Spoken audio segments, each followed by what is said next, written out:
શ્રી કૃષ્ણ મિત્રો, મારું ગુજરાતી કિચનમાં આપનું સ્વાગત છે। ફ્રેન્ડ્સ, આજે આપણે ભક્તો માટે ફરીથી પ્રસાદ બનાવવાનો છે। તો આજે આપણે મટર પનીરની સબ્જી બનાવીશું। ભક્તો માટે બનાવવાનું છે એટલે આપણે લસણ કે ડુંગળીનો ઉપયોગ નહીં કરીએ। તો એના માટેની આ થોડી ઘણી સામગ્રી છે અને આગળ જતા હું તમને બતાવતી જઈશ। તો અહીંયા આપણે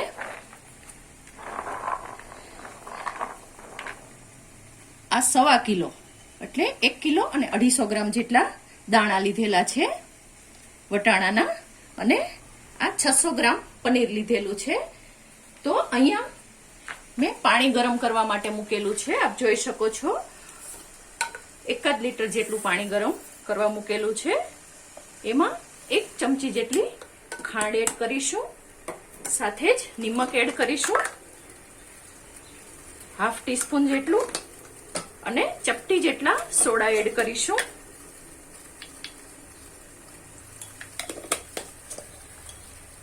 એક વખત હલાવી લઈશું અને આ બધા જ વટાણા છે એને આપણે 5 મિનિટ માટે આમાં કૂક કરી લઈશું। તમને ગમે તો તમે એક વિસલ વગાડી અને કુકરમાં પણ કૂક કરી શકો છો। તો આપણે એવી રીતના કૂક કરવાનું છે, એ વાતનું ખાસ ધ્યાન રાખીશું। તો આને આપણે કૂક કરી લઈ અને સાથે જ અહીંયા સાઈડમાં આપણે આ કુકર લીધેલું છે। તો એમાં આપણે તેલ એડ કરીશું। તેલ 1 ટેબલસ્પૂન એડ કરવાનું છે। તેલ ગરમ થાય પછી આપણે આગળની પ્રોસેસ કરીએ। જુઓ ફ્રેન્ડ્સ, ઓઇલ ગરમ થઈ ગયું છે તો ½ ટીસ્પૂન જેટલો આપણે જીરું એડ કરીશું, અને અહીંયા મેં 750 ગ્રામ ટમેટા લીધેલા છે અને 150 ગ્રામ જેટલા જે કોબીઝ હોય છે એનો કડક ભાગ હોય છે ને એ લીધેલો છે। તો આપણે સીધું જ આમાં એડ કરી દઈશું।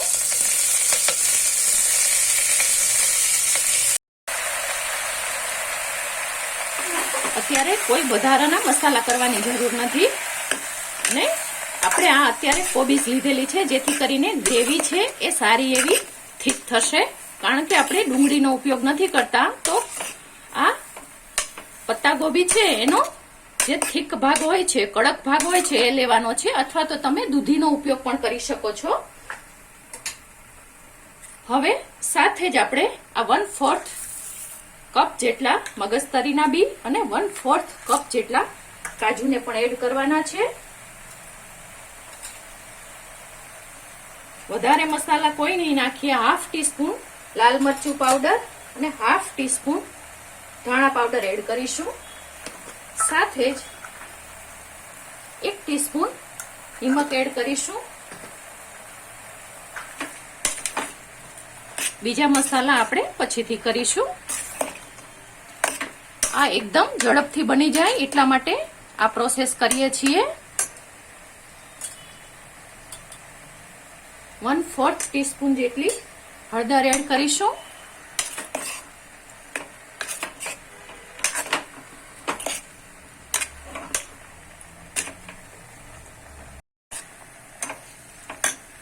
જુઓ હવે આમાં અડધો કપ જેટલું આપણે પાણી એડ કરી દઈશું અને 2 વિસલ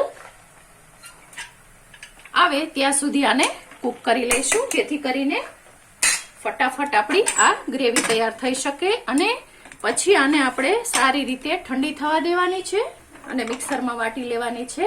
એ દરમિયાન આપ જોઈ શકો છો આપણા વટાણા પણ ખૂબ સરસ રીતે તૈયાર થઈ ગયા છે, અને કલર પણ તમે જોઈ શકો છો એ કલર છે એકદમ સરસ।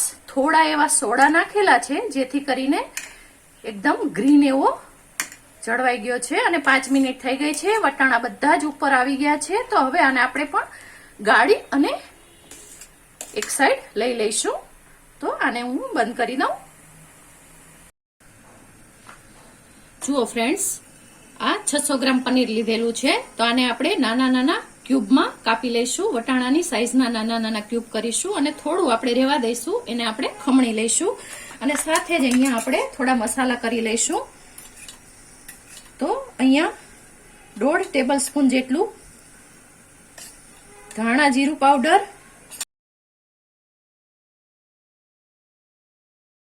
1.5 ટેબલ સ્પૂન લાલ મરચું પાવડર લઈશું. રેગ્યુલર ગરમ મસાલો પિંચ લઈશું. નિમક લઈશું. અત્યારે થોડું એવું નિમક લઈશ, ગ્રેવી પાકે એટલે કે મસાલાની ગ્રેવી પાકે એ પૂરતું જ. સાથે એમાં આપણે 1/4 કપ જેટલું પાણી એડ કરી દઈશું અને આને સારી રીતે મિક્સ કરી લઈશું.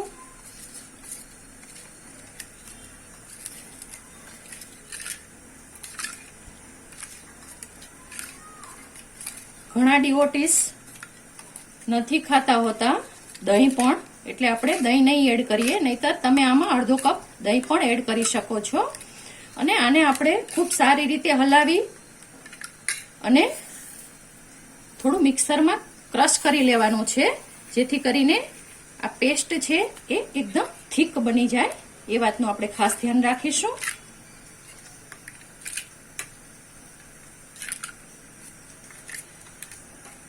પછીથી ઘટે તો બીજા મસાલા આપણે કરીશું. તો આને હું કાપી લઉં. જુઓ ફ્રેન્ડ્સ, હવે આ કુકર પણ સરસ રીતે થઈ ગયું છે અને આ બધું ટમેટા અને જે બધું મિક્સ છે એની આપણે ઠંડુ થાય એટલે મિક્સરમાં વાટી લઈશું અને ગાળી લઈશું. એ દરમિયાન આ જે આપણે ગ્રેવી બનાવી છે એને પણ એક વખત મિક્સરમાં વાટી લઈશું. અને સાથે જ અહીંયા મેં આ પનીરના નાના નાના ક્યુબ કરી લીધેલા છે અને તમને ગમે તો તેલ અથવા ઘીમાં તમે સાતળી શકો છો, પરંતુ હું અહીંયા સીધા જ ઉપયોગમાં લઈશ. અને આ પનીર આપણે ખમણવા માટે રાખેલું છે. વટાણા પણ આપણા સરસ રીતે બોઇલ થઈ ગયા છે. આને આપણે સાતળવાના નથી. પનીરને સાતળવું હોય તો છૂટ છે, પરંતુ વટાણાને સાતળવાના નથી. એ વાતનું આપણે ખાસ ધ્યાન રાખવાનું છે. તો આ ઠંડુ થાય અને ગ્રેવી તૈયાર કરી લઈ પછી આગળ જોઈએ. જુઓ ફ્રેન્ડ્સ, આપણે આ સરસ મજાની ગ્રેવી તૈયાર કરી લીધેલી છે. તો હવે આમાં આપણે 4 ટેબલ સ્પૂન જેટલું ઓઇલ એડ કરીશું અને 2 ટેબલ સ્પૂન જેટલું ઘી એડ કરીશું.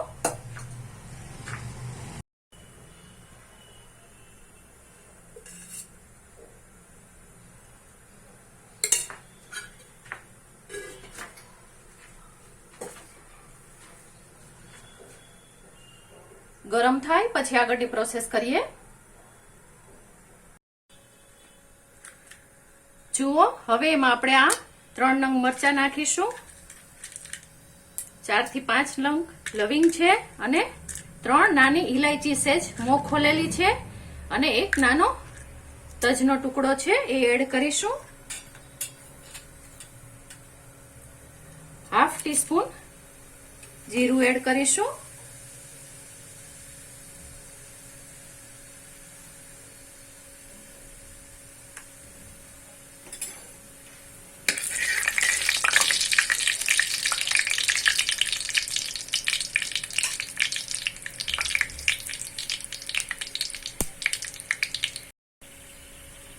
જુઓ ફ્રેન્ડ્સ, આપણે ગ્રેવીમાં કોઈ ખડા મસાલા નથી લીધેલા, એટલે અહીંયા મસાલા લીધેલા છે અને અહીંયા 1 ચમચી ભરી અને આદુ મરચાની પેસ્ટ એડ કરીએ છીએ.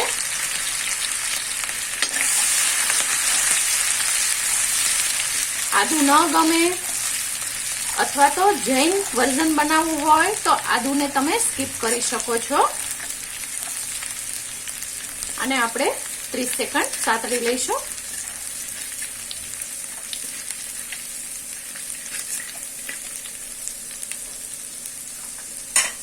હવે આ જે આપણે મસાલાની ગ્રેવી બનાવેલી હતી, બધા સૂકા મસાલાની, એ એડ કરી દઈશું.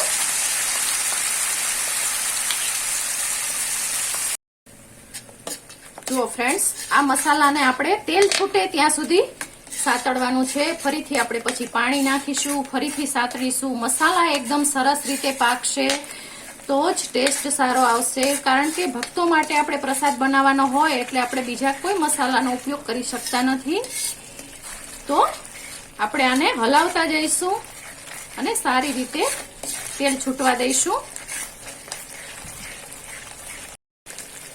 જુઓ ફ્રેન્ડ્સ, નજીકથી બતાવું છું. તેલ સરસ રીતે, જે આપણે તેલ અને ઘી એડ કર્યું હતું એ છૂટી ગયું છે. તો આપણે એમાં 1/4 કપ જેટલું પાણી નાખી અને આ મસાલાને ફરીથી પકવી લઈશું. આવી રીતે આપણે 2 થી 3 વખત કરવાનું છે, જેથી કરીને આપણા મસાલાનો કાચો ટેસ્ટ ન આવે અને ગ્રેવી સરસ રીતે તૈયાર થાય. તો આપણે આ 1 વખત એડ કર્યું છે. આવી જ રીતે હજુ આપણે બીજી 2 વખત એડ કરી અને પકવી લઈશું. જુઓ ફ્રેન્ડ્સ, ફરીથી આમાં આપણે 1 ચમચી જેટલું ધાણાનો પાવડર અને કાશ્મીરી લાલ મરચું પાવડર એડ કરીએ છીએ અને તેલ છૂટે ત્યાં સુધી ફરીથી પકવી લઈએ.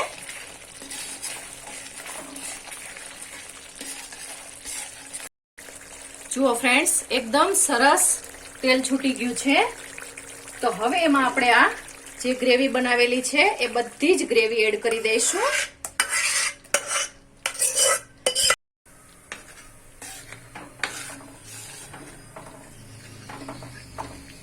ખૂબ સારી રીતે મિક્સ કરી લઈશું અને હવે આ ગ્રેવીને આપણે થોડી વાર એમ જ પકવવા દઈશું. પછી જ આપણે પાણી નાખી અને પકવીશું. એ વાતનું ખાસ ધ્યાન રાખીશું જેથી કરી અને ગ્રેવીનો ટેસ્ટ મસાલા સાથે સારી રીતે ભળી જાય. અત્યારે આપણે ગ્રેવીને થીક કરવા માટે પત્તા ગોબી લીધેલા છે. તમે જે ગમે એ વાપરી શકો છો. રેસ્ટોરન્ટમાં તો દૂધી પણ નાખતા હોય છે અને ઘણી વખત વાલ બાફેલા હોય એ પણ નાખતા હોય છે. અને પત્તા ગોબી નાખવાનું કારણ એટલું જ છે કે ગ્રેવીનો ટેસ્ટ છે એ સારી રીતે જળવાઈ રહે અને પત્તા ગોબીની તીખાશ પણ થોડી એવી હોય છે એટલે સારો એવો ટેસ્ટ આવે. એટલા માટે આપણે એડ કરેલી છે અત્યારે અને ગ્રેવી પણ એનાથી સારી રીતે થીક થશે એટલા માટે. તો હવે આમાં તેલ છૂટે પછી આપણે વધારાનું પાણી ગરમ કરવા માટે આ જ કુકરમાં, અહીંયા ગ્રેવી વાળા કુકરમાં જ આપણે 2 કપ લીધેલા છે.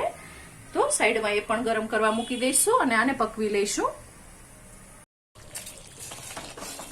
જુઓ ફ્રેન્ડ્સ, એકદમ સરસથી ઉકળવા માંડ્યું છે. તો હવે એમાં આપણે આ વટાણા છે એ બધા અત્યારે એડ કરી દઈશું અને આને ફરીથી ઉકાળીશું જેથી કરીને વટાણા ખૂબ સારી રીતે પાકી જાય. અને સાથે જ આપણે અહીંયા ધાણા ભાજી પણ એડ કરીશું. હજુ આપણે નિમક એડ કરેલું નથી, માત્ર થોડું વટાણા બાફ્યા હતા એમાં જ એડ કરેલું હતું અને થોડું એવું મસાલામાં એડ કરેલું હતું. એ વાતનું ખાસ ધ્યાન રાખીશું અને આને હજુ આપણે પકવી લઈશું. જુઓ ફ્રેન્ડ્સ, ખૂબ સારી રીતે ઉકળે છે. તો હવે આપણે આમાં અત્યારે 1.5 કપ જેટલું ગરમ પાણી એડ કરીએ છીએ અને ગ્રેવી આપણે જોઈતી હોય એ પ્રમાણે થીક કરીશું. તો આને ફરીથી આપણે પકવી લઈશું અને સાથે જ હવે આપણે નિમક પણ એડ કરીશું.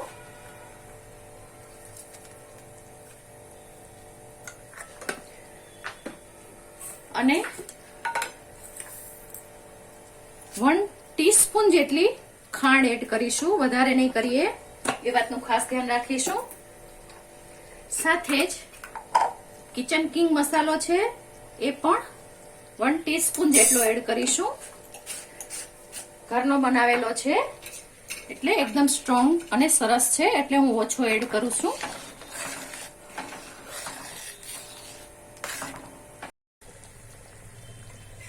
જુઓ ફ્રેન્ડ્સ, ગ્રેવી ખૂબ સારી રીતે ઉકળી ગઈ છે. કાશ્મીરી લાલ મરચાંને કારણે કલર પણ ખૂબ સરસ રીતે આવેલો છે અને વટાણા પણ ખૂબ સરસ થઈ ગયા છે. તો હવે એમાં આપણે આ 1 ચમચી જેટલી કસૂરી મેથી એડ કરીશું.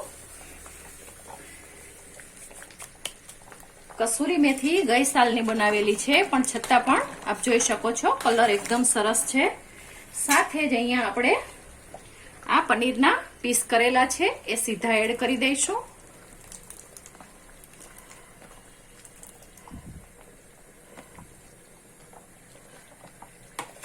હળવા હાથે એક વખત હલાવી લઈશું.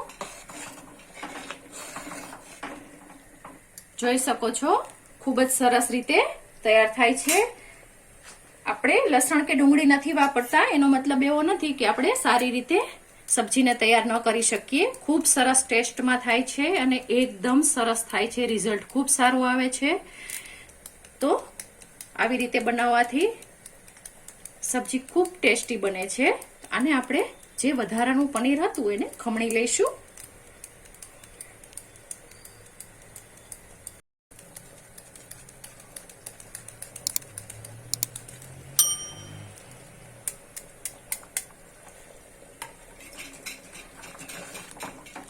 જુઓ ફ્રેન્ડ્સ, ખૂબ સરસ રીતે આપણી આ સબ્જી પાકે છે. હવે પનીર નાખ્યા પછી વધારે આપણે ઉકાળવાનું નથી. આને 2 મિનિટ ઉકાળીશું અને આપણી સરસ મજાની સબ્જી તૈયાર થઈ જશે. અને ગ્રેવી તમને ગમે એ પ્રમાણે તમે રાખી શકો છો. તો અહીંયા આપણી ગ્રેવી પણ ખૂબ સરસ રીતે પરફેક્ટ માપની થશે. અને સાથે જ અહીંયા આપણે આ થોડું ફ્રેશ ક્રીમ લીધેલું છે, 2 ટેબલ સ્પૂન જેટલું, એ છેલ્લે એડ કરીશું. જુઓ ફ્રેન્ડ્સ, ખૂબ સરસ રીતે અને ગ્રેવી પણ ખૂબ સારી રીતે તૈયાર થઈ છે. આપ જોઈ શકો છો એકદમ શાકનું આપણું રિઝલ્ટ સરસ આવ્યું છે. તો હવે આપણે ગેસ બંધ કરી દઈશું અને